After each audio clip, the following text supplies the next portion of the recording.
નમસ્કાર દર્શક મિત્રો, એચડી ન્યૂઝમાં આપનું હાર્દિક સ્વાગત છે। હું છું આપની સાથે આરડી વાઘેલા। જોઈએ આજના મુખ્ય સમાચાર। અંકલેશ્વરના પારડી ઇદ્રીસ ગામે અંધશ્રદ્ધાના બહાને ભરૂચના શખ્સ સાથે ₹27.48 લાખની છેતરપિંડી।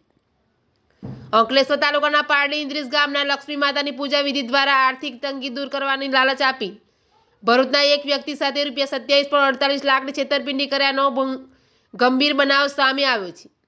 આ મામલે 3 વ્યક્તિઓ સામે પાનોલી પોલીસ મથકમાં ફરિયાદ નોંધાવવામાં આવતા પોલીસે પારડી ઇદ્રીસ ગામના પિતા પુત્રની ધરપકડ કરી મુખ્ય સૂત્રધારને વોન્ટેડ જાહેર કર્યો છે।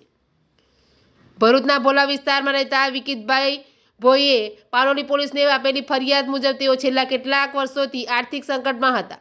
આ દરમિયાન મિત્ર મારફતે અંકલેશ્વર તાલુકાના પારડી ઇદ્રીસ ગામના સન્મુખ બુધા વસાવા, તેમના પુત્ર પ્રતિક વસાવા તેમજ બાલાસિનોર ગુરુજી સુથાર બાપુ સાથે સંપર્ક થયો હતો। આ ત્રણેય જણા એ લક્ષ્મી માતાની પૂજા વિધિ કરી આર્થિક મુશ્કેલી દૂર કરી આપવાની ખાતરી આપી વિકિતભાઈને વિશ્વાસમાં લીધો હતો।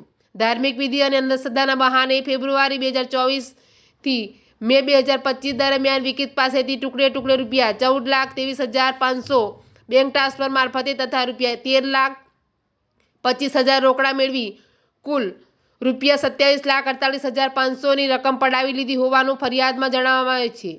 ફરિયાદ મુજબ સન્મુખ વસાવા, પુત્ર પ્રતિક વસાવા અને ગુરુજી સુથાર બાપુ પોતાની વૈભવી જીવનશૈલી, મોંઘી ગાડીઓ અને વિશાળ જમીન હોવાનું દર્શાવી વિશ્વાસ પકાવ્યો હતો।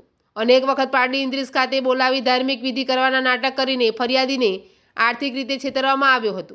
આ મામલે પાનોલી પોલીસે પારડી ઇદ્રીસ ગામના સન્મુખ વસાવા અને તેના પુત્ર પ્રતિક વસાવાની ધરપકડ કરી બાલાસિનોરના ગુરુજી સુથાર બાપુને વોન્ટેડ જાહેર કરી તેની વિરુદ્ધ ધરપકડ કરી ચક્ર ગતિમાન કર્યા છે। એચડી ન્યૂઝ સાથે રિપોર્ટ જયેશ પ્રજાપતિ, અંકલેશ્વર।